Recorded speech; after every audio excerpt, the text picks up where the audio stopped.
sa mga kahigala ang akong mga bahandi sa akong kinabuhi.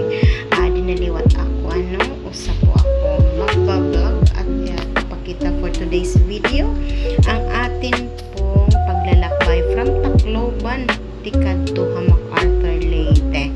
Ayan, kung titingnan niyo po, nasa Tolosa na po kami. Kaupod ko akon anak, nagsakay la kami hinbas kay waray kami na sasakyan.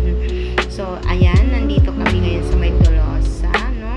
At pinagian naman ang usang eskwelahan niya kung saan tinatawag itong VSU, So ito isa sa eskwelahan dito sa matatagpuan sa may Tanawan Leyte. Ayan, kung nakikita nyo, no, kahusay-husayan ito nga usang building na kung saan dati po itong dati siyang fisheries, no?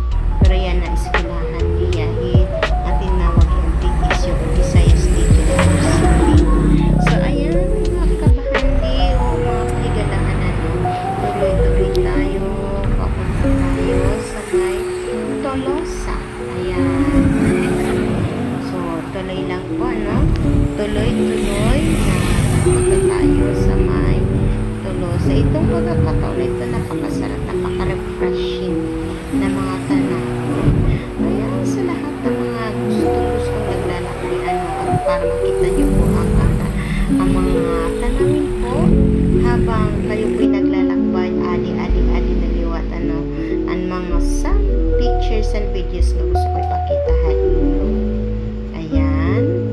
So ini kaupoy ko pa yan panahon actually ini party na ini Hindulab, no mo ini an amon hilakbayan. So tikadto na ini Hamay Dulag Leyte. Ayan. So as you can see mga kababayan, mga kahigalaan, kabahandi ko, kung kamo nakakanhihan Leyte Region 8, matutunghayan yun kung tikadto kamo Habay ba, tikadto kamo Southern Leyte, makikita nyo at maagian niyo ini nga lugar. So again, ini na kami ini Dulag, pati na ini Hindulag. Ayan, bas ulugan amo gisakyan kaya nakikita mo may adabangan daw. So ayan, saan ni kami ni pati ni Dulag sa raning nga dagat aminit dalan nga nasusubay gilid dagat So this is Dulag Lake. So as you can see,